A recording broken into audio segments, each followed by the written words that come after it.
시장에서 가장 핫한 이슈를 알아보는 황스타그램 시간입니다. 오늘은 빅테크 랠리 매그니피센트 7이 해시태그로 올라왔습니다. 미 연준이 기준금리를 동결했고 내년 금리 전망치를 4.6%로 대폭 낮췄습니다. 금리 인하 시그널에 시장은 환호했고 빅테크 상승 랠리에 열기를 더해줬는데요. 애플의 주가는 사상 최고가를 또다시 썼습니다. 올 들어서 매그니피센트 7의 주가는 평균 70%가량 올랐는데요. 하지만 미국의 투자 자문사는 관심이 너무 쏠려 있다면서 내년 1, 2분기쯤 폭락할 것이란 전망을 내놓기도 했습니다. 올 들어서 미국의 상승 랠리를 이끌어준 매그니피센트 7에 대한 이야기, 황스타그램 지금 시작하겠습니다.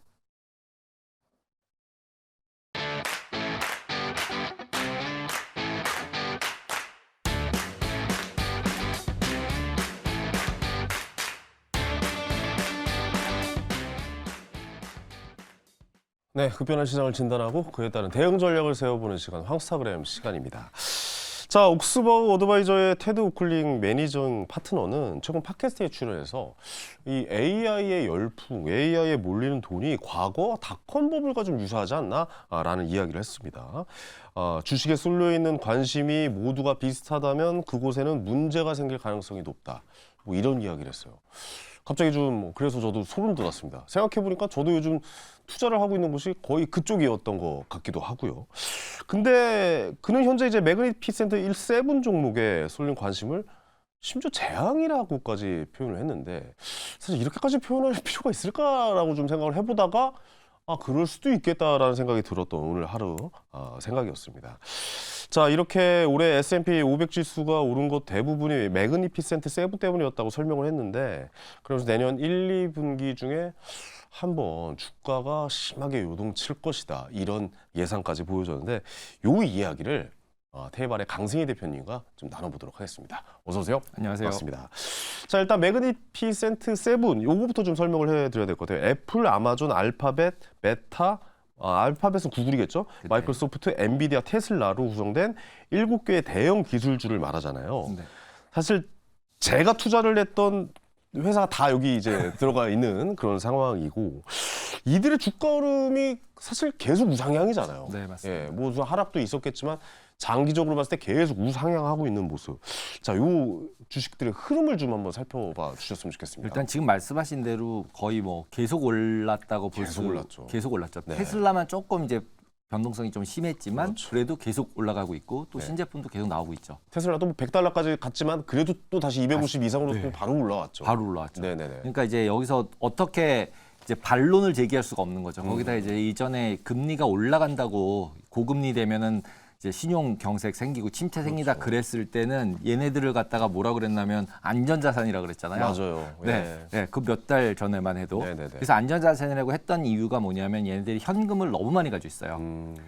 애플 같은 경우는 자사주 매입도 많이 하고 소각도 네. 많이 하잖아요. 그리고 네. 실제로 채권도 거의 한 1%대 20년짜리 뭐 30년짜리 채권들을 발행을 많이 해놨어요. 네네. 그러니까 돈은 많은 거죠, 현금이. 엄청나게 많겠죠. 네, 엄청나게 현금이 많아요. 그러니까 네. 금리가 올라가면 오히려 얘네들은 예금해 놓은 돈에서 이자가 많아져서 수익이 더 나는 거죠. 그렇겠네요. 네. 예. 그런 부분까지도 있었기 때문에 안전자산이라고 금리 올라가도 안전자산이야. 왜 수익이 같이 올라가니까. 그렇죠. 네, 그래서 그런 얘기가 나왔던 건데 하지만 벌써 어저께만 해도 애플만 해도 3조 달러를 넘어서 갔거든요. 지금 이거 만들 때만 해도 2.97조 조 달러였는데 트릴리언이었죠. 이제 3 네. 트릴리언으로 올라갔죠. 네네네. 그래서 이제 최초에 이제 3 트릴리언 넘는 이제 주식이 나온 거죠. 그러니까요. 마이크로소프트한테 역전당하는 거 아니야라고 했다가 뭐 굳건하게 애플이 계속 네. 지켜주고 있는 모양새예요. 그런 것 같습니다. 예. 근데 이제 지금 그래서 이제 대부분 다 호재 말고 다른 걸 찾아내기가 되게 어렵잖아요. 맞습니다. 근데 이럴 때 고점일 때가 되게 많았던 기억들도 있고 그다음에 이제 그러다 보니까 이제 그런 이제 팟캐스트 아까 말씀하신 그런 분들 나오셔서 네. 위기가 있을 수 있다. 근데 왜 위기야라고 얘기하면 대답을 못 해요.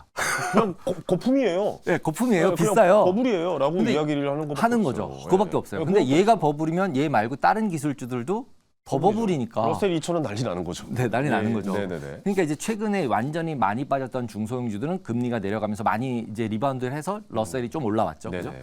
그럼에도 불구하고 얘네들은 되게 견조하잖아요. 네. 너무 탄탄하죠. 그러면은 네. 과연 이제 내년에 빠진다고 얘기하는 사람들이 생각보다 생기고 있는데 고평가라고. 그러면 과연 빠질 때 어떤 이유를 가지고 빠질까라는 부분을 뭐가 생각해 있을까요? 봐요. 경기 침체라는 이유를 찾아야 되는 건가요? 근데 어떻게 찾아야 되는 경기 겁니까? 침체가 와도 아까 말씀드린 것처럼 논리상 보면 중소형주들이 더 죽을 것 같고 그렇겠죠. 상대적으로 보면 네네네. 그럼 항상 이제 롱숏으로 거래하는 이제 매니저들이 너무 많으니까 그러면 이제 이것도 사고 또 걔네들 또 팔 거잖아요. 맞아요. 그럼 얘가 더 상대적으로 잘 갖고 왔잖아요. 그러니까 저도 오늘 사실 이 내용을 기사로 접하고 한번 좀 생각을 해봤어요. 그러니까 이 친구들이 이 종목들이 떨어지는 이유에 대해 생각을 해봤거든요. 네.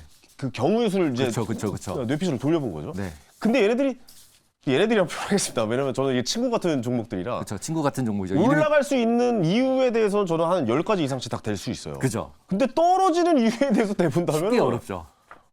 저는 뭐 말할 수가 없을 것 같다는 네. 생각이 들어요. 그게 뭡니까? 그럼 떨어지는 그래서 이제 이유가? 그걸 네. 찾아보니 네. 억지로 만드는 거죠. 억지로. 끼워 첫 맞추는 번 거죠. 끼워 맞춰 네. 보면 규제 리스크. 그러니까 왜냐하면 바이든이 처음에 대통령 되자마자 리사수라는 여자분을 모시고 네. 다 죽여버린다. 독과점 다 죽여버린다. 네. 이걸 했었잖아요. 네네네. 그래서 이제 시간이 지났어요. 그런데 올 4월 달에 미중 갈등 때문에 그것도 좀 괜찮다.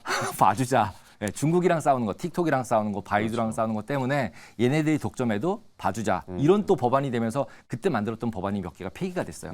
그러니까 이제 규제 문제도 좀 없어지는 듯 하지만 계속적으로 문제가 발생을 하고 있죠. 유럽에서도 계속 문제가 발생하고 네네네. 있고 독과점이라고 그러고 아까 조금 아까도 말씀하시지만 맞아요. 예, 삼성페이 넣어라, 뭐 애플페이 넣어라, 뭐 이런 C타입으로 바꿔라, 뭐 나오죠. 너 독점이다, 뭐 이러고 있잖아요. 네네. 그래서 첫 번째가 규제 리스크가 좀 제일 큰 것 같아요. 왜냐하면 대형주랑 싸워서 이길 수 있는 건 국가밖에 없잖아요. 그렇죠. 그죠? 나라밖에 없죠. 나라가 갑자기 너 네네네. 독점이야, 분산해. 나라도 나라 나름인 것 같아요. EU 정도는 싸울 수 있죠. 네, EU랑 유럽연합. 미국. 예. 예. 근데 미국 제일 싸울 수 있죠. 키는 이제 미국이죠. 옛날에 그렇죠. 스탠다드 오일이나 이런 회사를 그냥 다 분해해 버렸으니까. 그렇죠. 예. 그러니까 예를 들면 애플 다 잘라서 뭐 팔아. 그러니까 쪼개. 그러면 이제 막 시너지가 안 생기는 거죠. 그렇게 요즘 시대에 그렇게 가능할까요, 근데? 근데 미국에서는 맘먹고 하겠다고 해가지고 여론이 글로 가면 가겠죠. 그러니까 이제 그게 제일 큰 리스크인 것 같고 네네네. 진짜로 크게 망가지려면 그다음에 조금 아까 말씀하신 경기 침체 그다음에 이제 더 이상 팔릴 곳은 없잖아요. 그렇죠. 새로운 상품이 나오지 않는 이상. 그렇죠. 그리고 쓰고 가보게 있는 돼 사람이 있죠. 바꾸는 거잖아요. 네네네. 그래서 지금 이제 인도를 계속 포커스를 하고 있는 건데 인도가 올라가면 중국이 지금 내려가는 분위기잖아요. 둘이 바꾸려고 그러잖아요. 계속 네네. 못 만들게 하고 그렇죠. 중국에서는 이제 억지로 또 요 중국은 이제 사지 마 그럼 또 안 살 거 아니에요.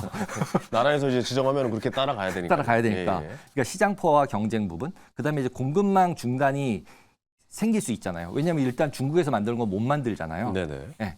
그러면은 인도로 지금 옮기고는 있지만 그게 당장 다 옮기긴 어렵잖아요. 그러니까 갑자기 또 중국이랑 뭔가 문제가 생기면 그런 이슈가 있을 수 있고, 그다음에 기술 변화가 빠른데 지금 이 애플만 해도 어쨌든 남들은 AI 가는데 혼자 못 가고 있잖아요. 네네네. 그래서 근데 상대적으로 애플에게는 AI 비서가 있잖아요. 시리가 온디바이스 AI로 그쵸. 적용시키면 대박이죠. 그러니까 이게 오를 수밖에 없는 이야기만 하고 있다니까요. 근데 이제 그리고 XR도 있잖아요. 엑셀도 애플은. 있죠. XR 새 기기가 나오면 그건 판이 또 다르잖아요. 다르죠. 또 다르잖아요. 그러니까 난리가 날 칩도 거란 자기가 만들고 있고, 예. 엔비디아 칩 안 써도 되는 애 아니야. 얘는. 예. 그 제가 지금 말씀드리는 게 이거 봐요. 저 이 이유를 계속 대고 있잖아요. 잘 될 수밖에 없는. 잘 될 이유. 수밖에 없는 팩터들이 계속 있죠. 그러니까 기술 변화, 재밌네요. 그다음에 지정학적 리스크. 네. 그러니까 무역 분쟁 또 생기고 이러면 이제 이슈가 생길 거고, 네. 그다음에 사이버 보안 한번 뚫리면, 그러니까 사이버 보안이 난리가 나요. 예, 한번 난리가 나 있죠. 근데 이제 안드로이드는 조금 약한 데 반해서 그래도 애플은 아직은 사이버 보안 쪽에서는 제일 세다고 얘기를 하고 있고, 네. 그다음에 이제 소비자 선호도가 바뀌는 거. 근데 뭐 애플 선호도가 더 올라가고 있잖아요, 솔직히. 맞죠. 그러니까 예. 변화상으로 봤을 때 여기서 아무리 나머지를 찍어 눌러도 규제 리스크 말고는 그러네요. 예, 별로 그렇게 눈에 안 들어오는 거죠. 나라에서 전체적으로 규제를 한다거나 독과점이다. 예를 들어서 대통령이 바뀌면서 전기차 파는 거 줄여. 뭐 그럴 수도 있고. 화석 에너지로만 그쵸. 가는 차만 판매 가능. 뭐 이런 식으로 그렇죠. 뭐 상상을 한번 해보면 보조금 안 줘. 예. 그러면 이제 갑자기 너무 비싸니까 그쵸. 아예 안 팔리는 거죠. 인플레이션 감축법 폐지. 네, 그렇죠. 예, 공장 뭐 아무데나 네, 뭐 이게 저도 맞습니다. 상관없어. 그건 다 폐지. 뭐 이렇게 돼 버리면은 근데 이렇게 되면은 주주들이나 국민들이 가만히 있을까라는 생각도 저는. 근데 이제 하게 결국은 되거든요. 이제 또 이제 정치니까 어느 쪽 표가 더 많냐, 그 다음에 누가 더 이득이냐. 그러면 이제 노동자로 보면은 전기차 노동자보다 또 이제 기름차 노동자가 더 많잖아요. 네네네. 그러니까 이제 그 표에 따라서 움직이니까 정치는. 네. 그래서 그런 부분들이 좀 이제 확실하게 좀 차이가 생기지 않을까라고 생각이 들어요. 그리고 제가 아까 말씀드렸던 그런 2021년도에 바이든이 만들었을 때 그 법을 탁 만들었을 때 나왔을 때 이미 세븐 테크 스탁이라는 리스트가 나왔었어요. 네네네. 그게 뭐였냐면 다 똑같은데 테슬라가 없어요. 오. 테슬라가 없고 거기 안에 세일즈포스가 들어있어요. 오, 그래요? 네. 오. 그래서 그거 하나만 딱 바뀌었어요. 2021년도 기준으로 해서 봤을 때는. 네네. 그러니까 이제 그 세일즈포스가 그래도 못났냐라고 해보면 최근에 들어서 또 리바운드 많이 하고 있어서 걔네들도 이제 소비 이런 그 고객 정보 가지고 만드는 CRM들은 제일 잘하는 데기 때문에 네네. 기본적으로 이제 그런 데들도 결국 테크 주식이나 마찬가지이기 때문에 속해서 잘 가능성이 굉장히 많은 상태죠. 그래서 아, 좀 궁금한 게 근데 이게 회사의 리스크들을 한 번씩 다 한번 이야기를 해봤으면 좋겠어요. 네. 근데 그 리스크가 전체적으로 작용될 수 있는 나라의 이 규제에 대한 리스크인 건가요? 거의 국가별로 있어요. 애플 같은 경우는 예를 들면은 이제 뭐 아까 페이 예. 독점법 가지고서 해서 삼성페이 넣는다는 네네네. 얘기가 나왔던 것들이 계속 소송 걸렸고 이제 위반이라고 이미 때렸었으니까. 네네네네. 그다음에 또 법무부에서는 이제 그 안에 들어가는 이제 그 앱들을 갖다가 계속 너가 넣어서 팔고 있는 건 마찬가지다. 아, 뭐 예를 옛날에 들어서, 생각해보면 그 인터넷 처음 났을 때 넷스케이프가 있었고 익스플로러가 맞아요. 있었잖아요. 예, 기억나시죠? 네, 기억나요. 초기 아주 처음에 근데 익스플로러가 다 잡았죠. 잡았죠. 예, 예. 근데 솔직히 처음에 다 넷플릭스가 아니죠. 넷스케이프였죠. 넷스케이프죠. 넷스케이프였잖아요. 그런 것처럼 이제 그런 부분에서 독점 부분과 반독점 부분들 왔다 갔다 하고 이런 부분들에서 이제 이슈들이 생기고 EU에서 생기고 또 그다음에 마이크로소프트 같은 경우도 결국은 독점이죠. 여기도. 독점, 완전 독점이죠. 거기다- 예전에 많이 좀 힘들었잖아요. 힘들었죠. 좀 예약. 그래갔는데 그걸 갖다가 이제 대충 동의를 했죠. 컴퓨터에서 다른 것도 쓸 수 있게 해주겠어. 네. 뭐 이러면서 동의를 하면서 마이크로소프트도 어느 정도 넘어갔는데 지금에 와서는 일단 한 번 문제가 있었죠. 브리자드 인수 하려고 했죠. 네, 그게 안 됐죠. 네, 안 예, 됐죠 예. 결국은. 그러니까 결국은 이런 것처럼 하려고 해도 안 된다는 거죠. 근데 지금 여기서 이제 우리가 제일 잘 알고 있는 오픈 AI, 챗GPT가 여기에 또 연동이 되잖아요. 이것도 AI의 독점이다라고 좀 그렇죠. 이야기가 나오잖아요. 나오죠, 벌써. 네. 벌써 나오고 있죠. 벌써 그러니까 오히려 그것도 그나마 조금 다행인 게 바드랑 또 뭐 그 재민이 나와가지고 좀 그래도 좀 이게 좀 경쟁할 구도가 생기나? 네. 솔직히 오픈 AI, 챗GPT랑 경쟁할 게 지금 솔직히 없잖아요. 지금은 없죠. 네, 예. 메타 거랑 그다음 구글 거 두 개가 있는 거니까 그 두 개 부분에서 어느 정도는 조금 그래도 다행이다 싶은 거고. 그다음에 이제 알파벳 같은 경우는 뭐 구글은 어떤가요? 네? 구글은 리스크가 뭔가요? 구글의 리스크는 일단은 반독점 하고 있는 게 너무 많더라고요. 그러니까요. 네, 그래서 결국 근데 그게 우리가 눈에 보이지 않는 건데 결국 광고를 독점하고 있잖아요. 네, 그러니까 이제 그런 부분들에서 이제 계속적으로 이제 이슈가 생기고 있고 광고도 사실 요즘 문제가 나오고 있고 저도 사칭 계정이 너무 많아가지고 요즘 뭐 골머리를 썩고 있는데 이 광고 이게 제재가 안 될 정도로 네. 이제 이게 컨트롤이 안 되나 봐요, 잘. 너무 많으니까 독점하고 있으니까. 네, 독점하고 있고 그다음에 그 안에 들어오고 있는 것들이 자기네들도 사람이 걸르면 어떻게 걸릴 텐데 예를 들면 그렇죠. 걔네도 그냥 시스템이 걸르고 있잖아요. AI로 걸리고 있으니까요. AI로 걸르고 있는데 걔가 못 잡는 거죠 지금. 네. 예, 그런 것 같아요. 그래서 그런 부분의 문제점. 그다음에 이제 아마존 같은 경우도 결국은 제일 처음에 나왔을 때 이슈 생겼던 게 리나칸이 찍었던 애가 아마존이었거든요. 맞아요. 처음에. 예, 예. 그래서 아마존 막 빠지고 그랬었잖아요. 음. 그랬는데 결국 지나가고서 보니까 어느 정도는 다 회복을 해가고 있고 하지만 아직도 계속 소송 중인 거죠. 끝에 어떻게 될지 모르는 거죠. 네. 이런 소송이 그러니까 너무 오래 걸려요. 음. 그러니까 그러니까 해결이 될지 안 될지 모르는데 한 번 나오면 너무 무서운 거죠. 예, 그런 상태로 해서 막 의회 막 불려가고 그러잖아요. 네. CEO들 맨날 와가지고 네, 혼나고 맞아요. 거기서 혼나고. 우리나라 국감 할 때처럼 네, 그런 게 똑같은 것 계속 같아요. 있더라고요. 예. 예. 그다음에 이제 엔비디아 같은 경우만 생각해도 일단은 지금 거의 90%라고 그러더라고요. 칩에 AI 칩에. AI 칩의 90%를 엔비디아가 만든다. 네. 이번에 새로 이제 AMD에서 나왔잖아요. 나왔다라고 네. 해서 그건 좀 약간 분산될 수 있겠어요. 걔가 이제 빨리 올라와야지 잘못하면 네. 이제 90%로 한 뭐 몇 년 갔다. 그러면 이제 얘도 걸리는 거죠. 쉽지 반독점에. 않겠죠. 예, 그렇죠, 쉽지 않겠죠. 근데 이제 뭐 너무 마진율이 높아서 딴 애들이 계속 만들긴 만들 거예요. 근데 이제 엔비디아 같은 경우도 솔직히 또 이제 지금 나쁜 점 찾으려고 우리가 난리여서 그렇지. 네네네. 푸다가 전 생태계를 쥐고 있고 뭐 이런 걸로 얘기를 하면 쉽게 바꿀 수 없고 그랬더니 이번에 AMD 같은 경우는 또 이제 그 쿠다 칩에서 사용해서 만들었던 소프트웨어를 자기네 걸로 바꿔주는 소프트웨어를 배포를 해서 아, 그래요? 밑에 거를 바꿔주는 거예요. 왜냐하면 지금 이제 엔비디아가 계속적으로 이긴다라고 얘기하는 측은 칩이 문제가 아니다. 칩은 만들 수 있다는 거예요. 근데 칩에서 사용하는 랭귀지가 있는데 네네. 그게 쿠다라는 랭귀지인데 음. 그 쿠다 맨 바닥서부터 뭐 10년 전, 7년 전서부터 쿠다로 만들어서 이렇게 쭉 쌓였는데 엄청 클 거 아니에요, 밑에가. 그렇죠. 근데 그걸 다 바꿔야 되는 거죠. 아.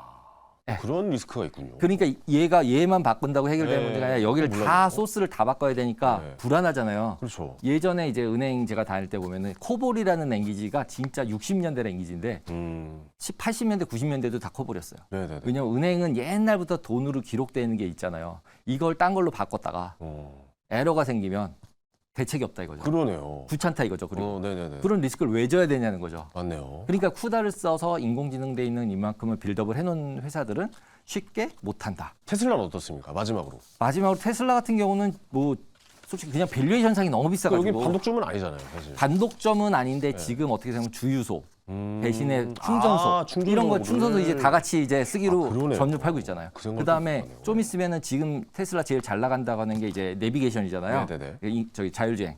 그것도 이제 나머지 이제 차들이 다 쓰겠다 그러잖아요. 아, 그렇죠. 미국의 기준이 되는 거죠. 네, 기준이 돼서 그걸 다 쓰게 만들면 또 그 반독점이라고 그럴 수 있잖아요. 그러네요. 네. 아니 근데 이게 자꾸 리스크를 얘기하고 있는데 우리가